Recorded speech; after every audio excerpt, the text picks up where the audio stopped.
something I also noted was some of the worrisome incidents that have happened on the streets, the attack on the Israeli embassy, what happened to the gas treaty, the attack on American NGOs. I mean, there is I suppose, a theory of politics which suggests that countries that are going through these kinds of crises that have very little prospects for resolving them internally often turn to more populist measures and turn their sights overseas. And at least in this case, in Egypt, the most likely targets would be the United States and Israel. I'm wondering if anybody has any fears in that regard, and particularly, obviously, regarding the Camp David Accords and the peace treaty. Right. Well, Morsi has said he wouldn't meet with Israeli officials, but his aides might. On various occasions, he's said, if we're talking about overturning Camp David, on various occasions he's said it should be put to referendum. On others he's said it should be revised, but gave very few specifics about what kind of revisions he was talking about. You know, I think many Israeli policymakers sort of expect Shafik is expected to leave the treaty roughly intact, but Morsi is sort of expected to empty it of all content without actually going the distance of publicly overturning it. He knows that by doing so, by actually announcing that he was overturning the treaty, you know, he's putting $1.3 billion in U.S. aid in jeopardy. They're not, you know, they're too savvy to do a move, frankly, as stupid as that. But there are many variables here. Responses to terrorism, abetting terrorism. There are some unconfirmed reports that the Brotherhood may have been behind those two rocket attacks this weekend. Aiding Hamas. There are many sort of, you know, what is its relationship? What is the Brotherhood's relationship with Hamas going to be? There are many sort of swamps here, many variables that would have to be worked out, that could significantly downgrade the treaty without, you know, going over that cliff and revoking it. Okay. Let me just get each of your thoughts on this issue of U.S. aid to the Egyptian military in particular. Steve kind of said that's a wasting asset. If it's not completely wasted, it doesn't matter much and doesn't mean much to anybody, although I'm not sure that's entirely the case with the Egyptian military, who are at least half this battle in determining Egypt's future. I'm wondering if you were in control of the U.S. government now, or sitting in Israel and trying to advise the U.S. government on what it might do with that $1.3 billion in aid, how it might most effectively deploy it to advance U.S. interests regarding the future of Egypt, what might you recommend? I'll start, since I guess I picked the wound here. I think Oren just mentioned again, you know, $1.3 billion, $1.3 billion. It's actually not a lot of money. It was a lot of money in 1983 when the Egyptian economy was a tenth the size of it was on the eve of the uprising, and it bought a lot for the Egyptian armed forces. If you do the math over the course of however many years it's been, the aid is worth 40%, 50% of what it once was, and it all has to be spent here. It also comes with conditions that the Egyptian armed forces don't really like. Anytime someone gets beat up on Nasser al-Aini Street, a Deputy Assistant Secretary of State calls up the military and says, why did you beat up someone on Nasser al-Aini Street? And the Egyptian military, they're very proud nationalists. They don't want to have to field these kinds of phone calls about someone getting beaten up here or there. In fact, the aid program, the military program, has worked enormously well. It is geared towards demobilizing the Egyptian armed forces, and it has demobilized the Egyptian armed forces. The Egyptian armed forces is no threat to Israeli security. The F-16s that they own are essentially hangar queens. Their M1A1 tanks, for the most part, are in deep storage, and when they are taken out, they're used incorrectly. As one former U.S. military officer said to me, well, they're not the worst military in the world, but what we essentially do with the $1.3 billion is buy our access. We overfly Egypt about a gazillion times a day on the way to the Gulf. We need the Suez Canal because we would like expedited passage in the event of a crisis, like in March 2003 when the Turks said no to the 4th Infantry Division. The Egyptians turned around and said, Ahmed, come through the Suez Canal as quickly as you'd like. What we should do is, I think we should take that 1.3 billion. I think it's a bureaucratic issue with us. I think we should be clear about what our interests are. It's the access, it's the overflights, it's the refueling, it's the logistical tail for the things that we want to do in other places in the region, which is historically why great powers have looked at Egypt for other places where their strategic interests lie, and move the money from the State Department to the Defense Authorization Bill and pay as we go. We end the fight, but it also frees us to have a more honest conversation with Egyptian and Egyptian officials about issues that we care about, which is change and democratic change, as well as our strategic interests in other parts of the region. But you leave it totally unconnected. I mean, they attack our NGOs. The aid, DOD continues to pump out the aid. We've got the Congress, of course, that might have a say in that. But that's your basic position. It's unconnected to internal developments in Egypt. I think we have to be clear about what our strategic interests are. We can address the issue of NGOs and democratic change and those kinds of things separately from that aid, unless we're willing to have a conversation whether the access that the Egyptians provide us is important. Can we do it some other way? I've asked naval officers, can we do it some other way? Absolutely not. Can't do it other way. Maybe it's their inability to think creatively. I can think of other ways to do it, but according to the military professionals, they can't do it any other way. They need this. Oren, do you have any thoughts on how Israel views this issue of U.S.? Would they agree with Steve that tie it purely to your strategic interests and what the Egyptian military gives you, and don't let it get involved in trying to leverage Egyptian politics in one direction or another? I think Israel essentially just wants to leave everything as is. Israel is not looking to mess with the treaty at all. I think for Israel, the status quo on Egypt is pretty darn good. The status quo on January 24th was good. Exactly. Bring Mubarak back. The former status, the status quo ante. In terms of, if I could just take that a bit further, in terms of sort of changing, many Egyptians are talking, many Egyptian candidates, the Egyptian public are talking about modifying the treaty, changing the treaty. Again, from Israel's perspective, there's essentially nothing in the treaty that can be, can everyone hear me? There's nothing in the treaty that can be changed, really. The demilitarization of Sinai, for example, that's something Israel will not budge on. The treaty stipulates that there can be no troops anywhere near Israel, and that won't change. A former Israeli ambassador told me that's the basis of the treaty. That cannot be changed. But really, nothing can be changed. I mean, gas prices. Many Egyptians say that it was highway robbery. Israel was getting the wrong, the prices it was getting on the gas were too low. That can be changed within the framework of the treaty. Israel sees almost nothing in the treaty itself that can be changed. Khairi, any quick thoughts on the issue of U.S. aid and how it should best be deployed?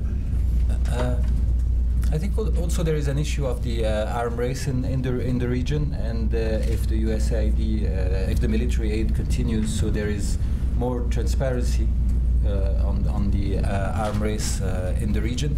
But as Stephen mentioned, 1.3 billion, it's not a huge amount.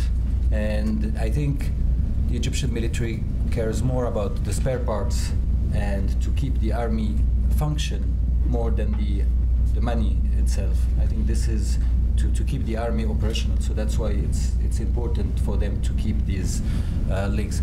But to link it to the democracy agenda, it's something that could have been used before, but I don't know whether it's going to be productive today or not. And maybe if the Egyptian army feels too pressured by a certain country or side, it can maybe over time switch to Chinese equipment or Russian equipment, the same way Nasser did when he switched to Soviet equipments, and then Sadat to American equipments, and then, and 1.5 billion can be. So that's why we have to be very careful when we use this USAID package with Egypt. Okay, thank you. Listen, we got about a half hour left, lots of expertise in the room. I'm going to open it up to questions. If you can please just, before you do your comment or question, state your name and your affiliation. Please, Cliff May. Yeah, two questions that are related. One is the dissolution of Parliament the military designating constitutional writers, does that or does that not constitute a coup? And what would you recommend very specifically be the U.S. government's response to those events? And John, you can answer that one too. Thank you. I'm the moderator.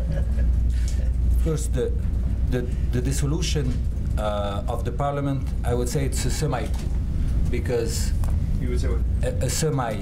a half a coup, semi-coup, and the reason for which it is a semi-coup, because it's based on solid legal grounds. It is for the same reason that two parliaments were dissolved. So the law exists for the last 30 years and it was applied twice.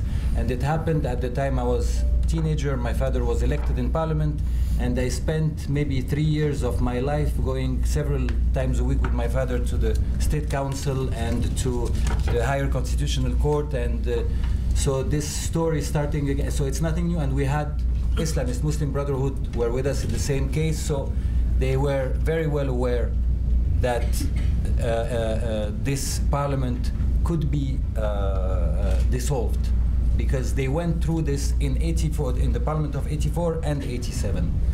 But it's the timing, and maybe if the military was still in its honeymoon with the Muslim Brotherhood, maybe we would never have seen this ruling, or we would have the experts of the court still studying and debating and until something could be done. So yes, it's a semi-coup, but legally speaking, it is sound legally. And in any case, if whoever won the elections can win them again in a few months.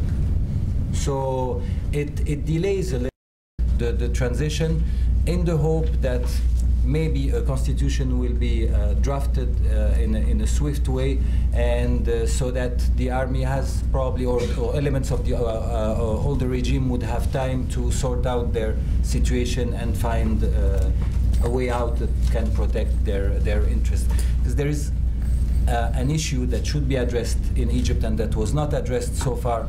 It's we speak a lot of there's a lot of talk of revenge against the former rulers, and we don't talk enough about how to integrate the elements of the former regime. So there is a need to discuss openly something like what happened in Spain after Franco, the 1977 amnesty law, but this should be done in parallel with a Truth and Reconciliation Commission that would maybe give compensation to those who suffered over the last 60 years and say the truth about what happened and who did what, even if an amnesty law is, I think that's the only way forward. Otherwise, confrontation will continue, and we can see coup after coup. Because in the Constitutional Declaration, there was an interesting part that said, if that the army has the right to also protect the goals of the revolution. And here, the definition of the goals of revolution very flexible. So I don't know which interpretation exactly and what are the exact goals. So the army can interfere again in this process. Steve, can you? Yeah, sorry.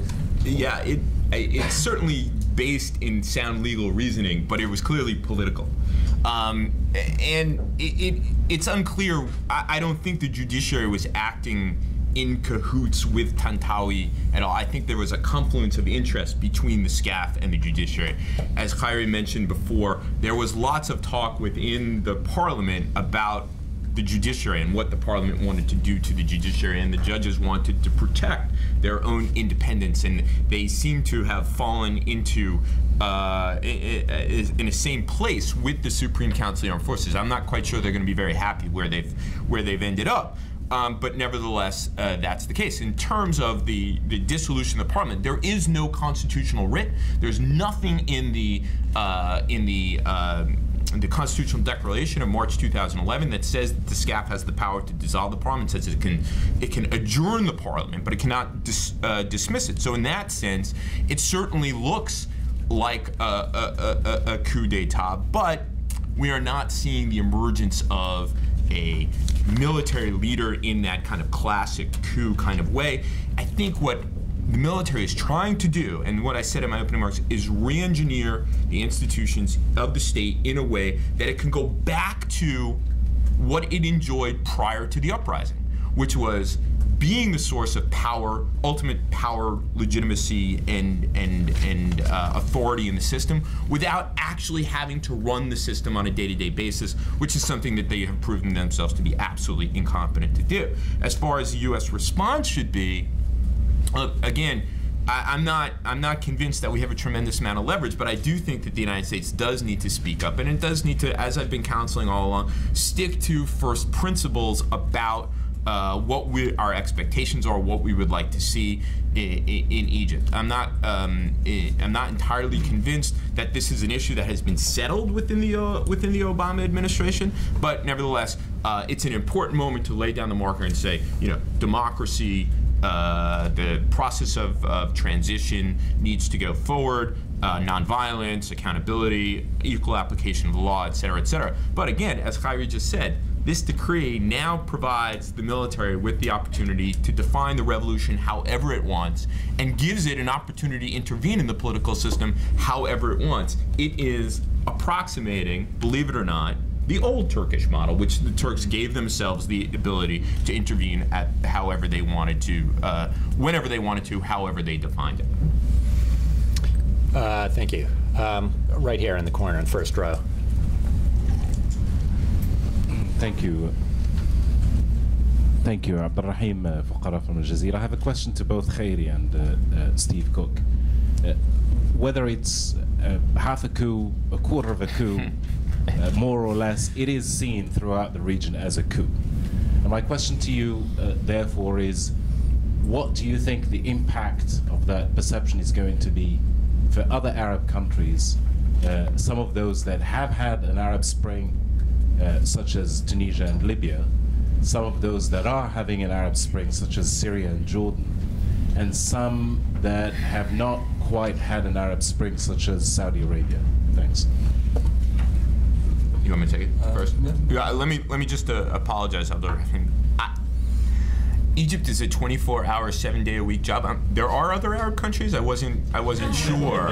I think there's something going on in Syria. Maybe something happened in Libya not too long ago, but I can't be entirely positive about it. I know I heard something about those things. I think a lot of Arab countries are looking inwards and are obsessed with their own internal developments. I will say this, and this is the only thing I'll say, is that given the perception that it is a coup, you can't help but believe that it encourages those counter-revolutionary forces in other places. And given the fact that Egypt is a quarter of the Arab world, it doesn't have the same kind of influence as the days when, Voice of the Arabs electrified the world, the Arab world from Rabat to Riyadh. But it still is an important place, and I think that people must be looking at this carefully and scratching their heads, and others who don't like the changes are feeling pretty good about it. Yeah, if I may add that, of course, some of the Arab regimes that didn't see the Arab Spring are very happy to see that things are not working well in Libya, and bad news from Egypt very often, that a coup, semi-coup has happened, that there are security issues in the country, that Libya is not succeeding, and this helped them maintain authoritarian structures. And I can think of countries like Algeria or others who say, see what happened with the Arab Spring. And to those, I think they should look more at Egypt like the way we can look at the stock market. So one day it's going to be down, one day up, but overall, over the last 16 months, things have moved positively in a way. And this is exactly what we were mentioning with Stephen, that nobody can control it completely. So there is still hope, and there is still room to maneuver, to learn more about centrist politics. So that's why I'm sure in many Arab countries, especially those who didn't witness the Arab Spring, we get only the bad news from Egypt. But we have to look at that. In fact, there is a process, whether we like it or not. Everybody is part of this process, whether we are Islamists, secularists, everybody except some sort. It's just the way the difficulties with the intervention of the military, the interference, but overall there is a process, and I think that overall this can give hope to some other Arab countries. I'm going to go in the back first to Hillel Fradkin. Wait for the microphone, Hillel, and then I'll come back up front here.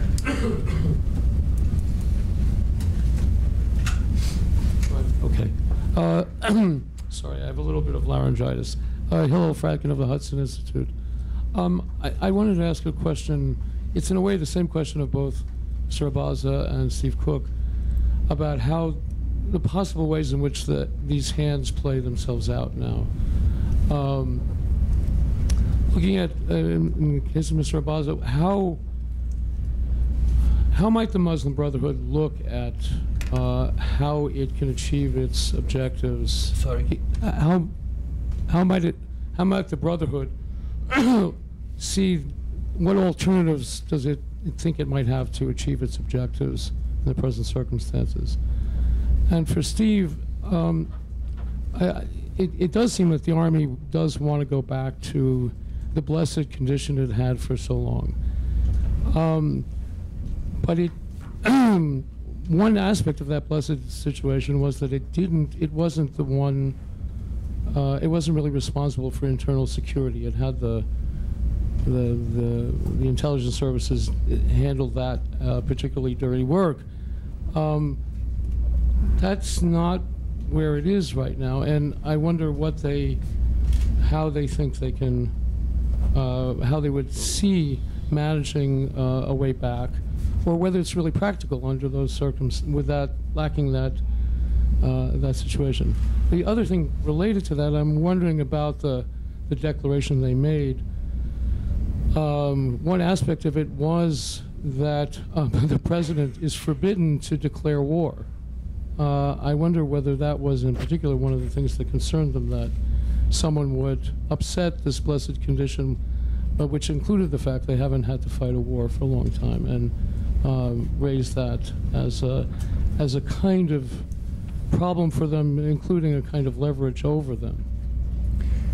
Khairi, why don't you take first sort of what are the options for the Muslim Brotherhood to achieve their objective? I wonder if you could just also talk, it looked like, at least before this morning, we might have a showdown over the Constituent Assembly, the dismissal perhaps of since the Parliament had been dismissed, its Constituent Assembly naturally would be dismissed as well.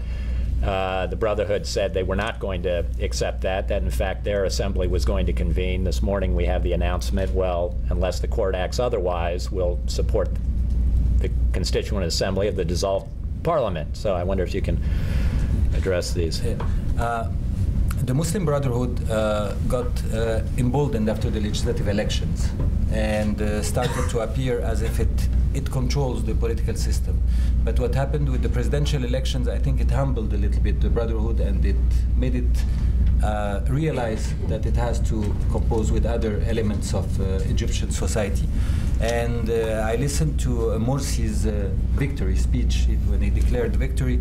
So it was much more inclusive than the usual, because during the campaign he mentioned on several occasions that he would walk with his feet on whoever would elect Shafik, and things that were a little bit of concern to others. So it was more exclusive, that he signaled that he would work with everyone. He thanked those who vote for him and those who didn't vote for him.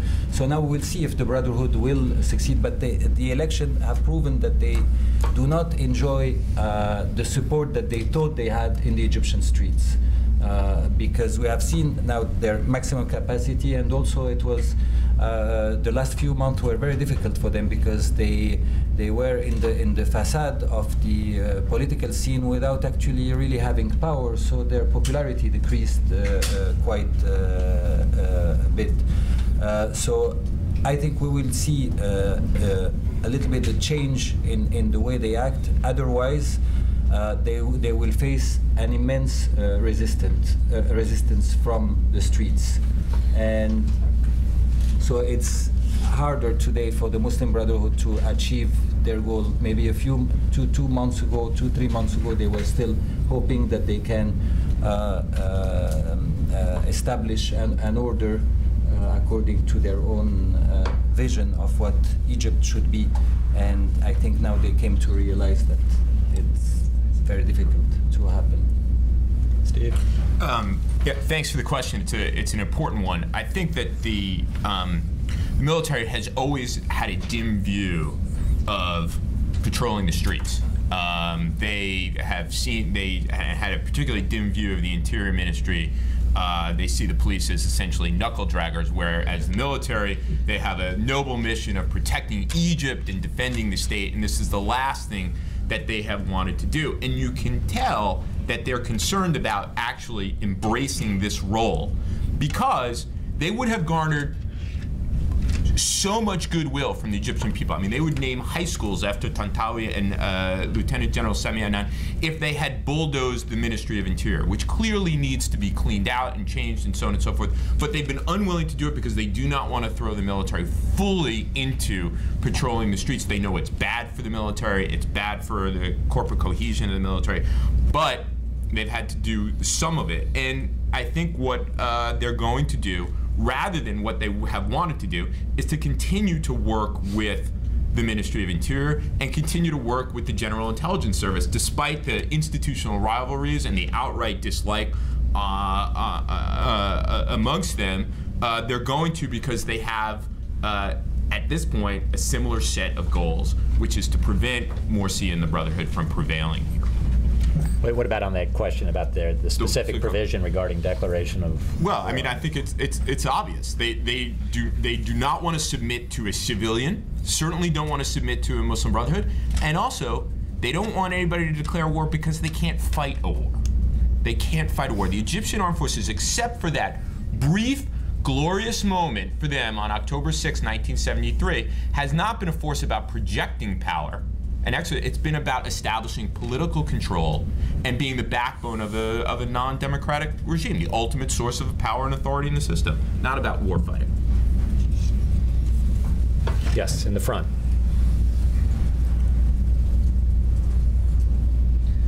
Thank you all. Tariq Radwan from the Atlantic Council. I think we can all agree that June 14th was really a pivotal point with the Supreme Constitutional Court rulings.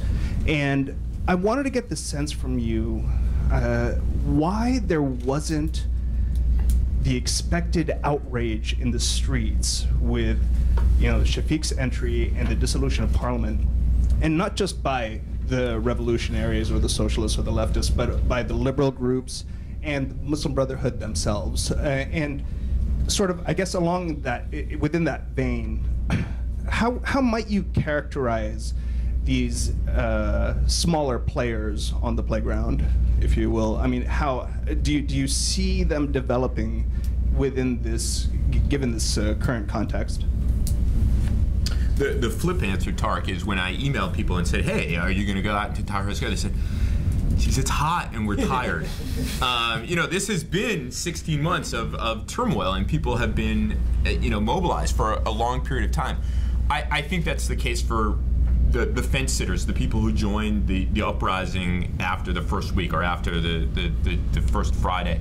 I think that some other groups have decided that their best option is to play the long game, is to develop a coherent political agenda in coordination with others the best that they can to advance their agenda over a longer period of time, recognizing that the military and the Brotherhood have just outmaneuvered them at every turn, and that they perhaps made a mistake at the very beginning by being unwilling to do this kind of hard political work. And then for a smattering of other organizations, they're just hopeless to begin with. So, but I think that it's those two things. And that's my hope. I've heard from others that there is a longer view now, but who knows how either the military or the Brotherhood view this and how they might lock down Egypt in a way that makes that impossible. I don't know as much about the Brotherhood as I do about the military, but it's clear that the military seeks to prevent these kinds of accumulation of power of other groups that they don't necessarily approve of. And that's what they seem to be doing right now. Sorry. And also, I don't think that the Muslim Brotherhood wants a confrontation that it might lose against it. It's so close to being part of the system that it would not risk to lose all this like they did in 1954. So I think the Brotherhoods, is fighting the military, but within limits. Parliament dissolved, okay, well, we'll try not to dissolve it, but if we have to, we'll go again for the elections. Shafik is running, elections might get rigged, we still go ahead and try it. So I think they try to maneuver to avoid a real, a big conflict. And for the other political forces, the new political forces, I think, since the creation of Kifaya, the Kifaya movement, or since the mid-2000, they had enough time to become good activists. But by the time the revolution happened, they were not trained to be politicians yet, and now they are learning politics. Unfortunately, the traditional parties, including the one I was affiliated to, are mainly not betting on the street, and they're betting on one another and the military, and the same way the leaders of the Muslim Brotherhood did after the revolution. But the presidential election have demonstrated that, in fact, it's diverse and that people started to organize. We have seen the votes that Hamdan al-Sabahi got. This would have been unthinkable a few months ago. So it is evolving and improving. Yes, let me go to the back over here and then to this lady up front. Kurt Werthmuller, Center for Religious Freedom at Hudson Institute. Where are the Salafis in all of this?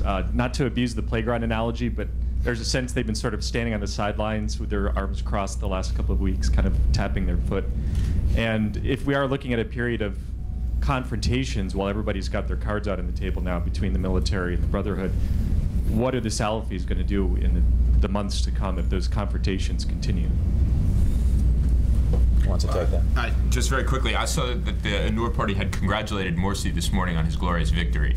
So, as much as there are differences between the Salafists and the Muslim Brotherhood, there's not as much as sometimes in some places that we think that there are. And I certainly don't think that the Salafis would prefer Shafik to Morsi. But again, the Salafis is another part of this equation, and even if they have congratulated Morsi, that political competition that we have seen unfold over the course of 16 months over who speaks for Islam, that has included the Brotherhood, the Salafis, Al-Azhar, and others, is certainly going to continue. And if we get a new parliament with a significant Islamist representation, you'll see that play out. You'll see it play out in proposed legislation as well.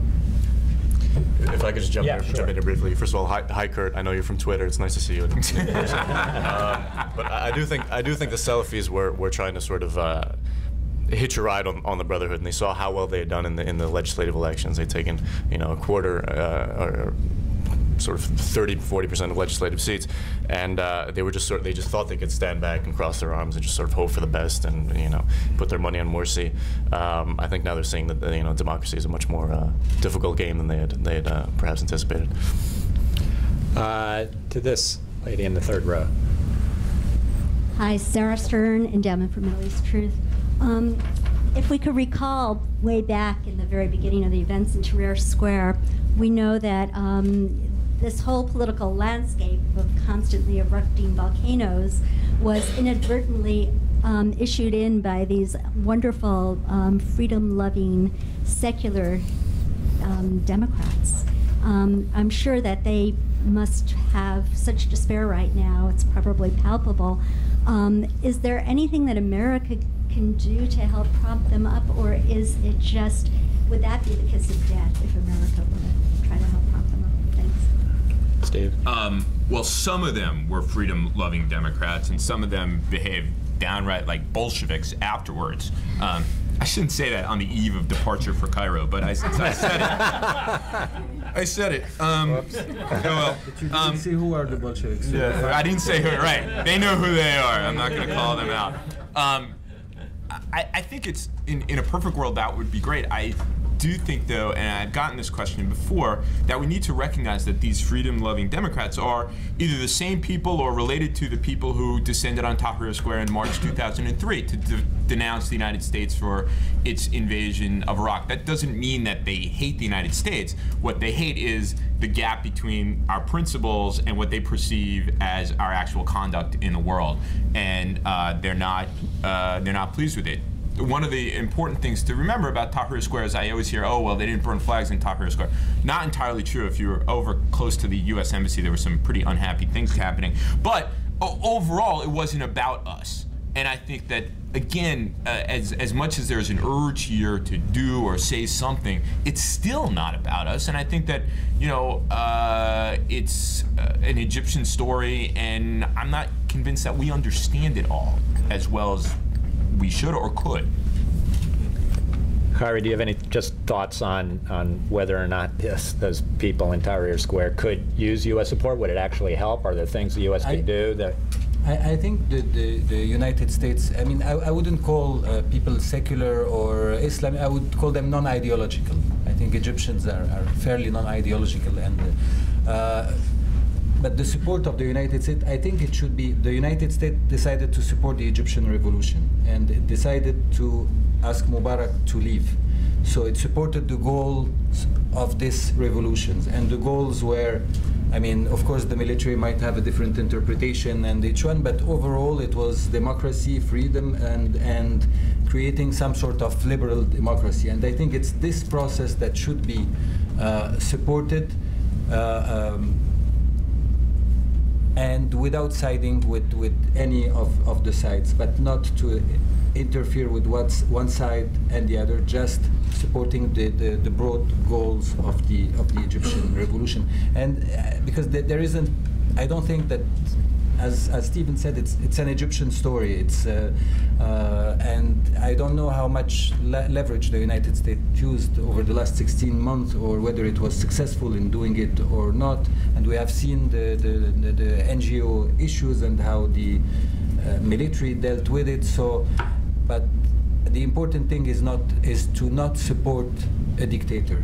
I think this is, or a new authoritarian regime, and the United States should be very clear and for not supporting any return to any type of authoritarian order, whether Islamists, militaristic, or I think that's the only course the United States can. This gentleman over here. Let's get these last two questions. This gentleman, in the fourth row. This last three questions in this. Hi, I'm Caitlin Taylor from the Jewish Policy Center. I have a question for all the panelists. It seems like this time of elections hasn't been good to the Egyptian middle at all. At the same time, they're being appealed by both sides of the aisle, so to speak. It seems like they're increasingly becoming more apathetic towards the entire Egyptian political solution. So, my question is there anything that can be done, not by the United States, but by new developments in Egypt, that can be done that would encourage the Egyptian middle to get involved in the Egyptian revolution again? Or do you think it's just going to continue to slide towards more confrontations between the extremes while the middle sits on the sidelines? Okay, let's get the second one here from this lady in the third row. Hi, Ellie Swindred, Brookings. You've mentioned a few times the crackdowns on NGOs. What do you foresee for the future of NGOs under Shafik or under the Brotherhood? And when do you see space opening up again for them in society? Okay, thank you. Nice and brief. And then to this gentleman in the second row. Hi, Paul Sham. I teach Israel studies at the University of Maryland. My impression has been that the military has increased its appetite since the revolution, that they seem to be wanting more and more, as bad as they are at governing. And the Brotherhood, if anything, has lost by their association with them in the last few months. Many of their voters from the legislative elections seem to feel they've gotten too close to the military. Do you accept this, and what do you think the military will want now that they, beyond of course keeping their traditional economic and commercial interests alive. What political powers may they demand? Okay, let's quickly, I don't know, Khairi, can you take that first question on what can be done to mobilize the Egyptian middle? Is it fair to say that there's a growing apathy there? And some reports where the turnout was quite low. I don't know if that's true or not. Yeah, in some level there is apathy, but also, yes, the participation in the presidential election was not great, but many boycotted the electoral process. They're very active actually in boycotting the process, in campaigning so that whoever is elected get elected by a minority of Egyptian and would have a weak mandate, and this is exactly what happened. So I don't think the apathy I see. I'm more in touch with rural Egypt, with the Delta in particular, more than Cairo, and I see that, for instance, in the Delta, the apathy was not more important. On the contrary, people are more involved. Shafik got a lot of support, so because they see that their interest is more in stability and security, because the situation in the Delta is pretty bad. But I don't think, some are tired of going to Tahrir and campaigning, but I think that there is enough energy still around to still influence this process and this transition. Okay. Oren, just very briefly, I just think that sort of the question, I'd like to ask the questioner, I guess we don't have time, but how exactly you define Middle Egypt? Are you talking about rural Egyptians, urban Egyptians, middle class? I think Abaza said it himself, non-ideological Egyptians. Okay. So I think I would go with his definition of the issue. So someone who's not following military order. Or the Brotherhood, the Islamists. Okay, NGOs. Khairi, do you want to take that, how they'll fare, and Steve too? American NGOs in particular, Western NGOs in Egypt, do they have a future? I think this issue of the NGOs was the first, I would say, victims, of course, the people who were arrested, but also it's basically the Egyptian civil society. Because by preventing American NGOs from working in Egypt, and then by preventing funding, this has a very negative impact on civil society. You know that most of the election monitors were trained by programs that were funded by the United States. So these programs had a very positive impact on civil society. Unfortunately, the parliament dominated by the Muslim Brotherhood did not act positively towards this development. They also benefited from some of this training, but they participating in labeling those who were collaborating with American NGOs as being foreign agents, and so maybe now they will revise their position. But I am hopeful that international NGOs would come back to Egypt and work. Steve, do you want to just touch on that, and then also follow up with the Egyptian military and what they want, and whether there's a compromise still to be had? The brothers have said NGOs are okay, but of course they started drafting their own NGO law, which didn't look very good. So it remains to be seen whether what will happen. But at least they have said it, and certainly under Shafik, we can't expect much change. On the military and its appetite over time, in one sense, if this was a colonel's coup, I would say certainly. But these are guys who've been around for a long time, and the dominant narrative among the senior staff is we were a political army that was engaged in the administration of the Egyptian state up until June 1967, and we suffered the worst defeat in Egypt's modern history. And then we pulled back, we professionalized, we trained, and then we scored Egypt's greatest victory in modern history. I think it runs against to appropriate power in the way that you are painting it. I think runs against everything that they believe, and I think that they are looking for a way to get out in a way that keeps as much intact as possible, to salvage what they can. And so I think they'll continue to look for this deal. Somehow, I'm not quite sure that they're going to get it because so much has changed in Egypt. And just one last final point on this question of participation. I don't know, at 5 o'clock this morning, it might have changed. They said 49% of people came out to vote. I think that's pretty good. I mean, that's probably 48% better than the last presidential election under Mubarak. So yes, people are boycotting, people are unhappy, and so on and so forth, but still people will come out. They seem to be energized if we're looking at this in relative terms. I'll stop there. Great, thank you. Unfortunately, we've come to the end of our time. On behalf of the Foundation for Defense of Democracies, let me thank you all for coming, and please join me in thanking really an excellent panel for a great discussion.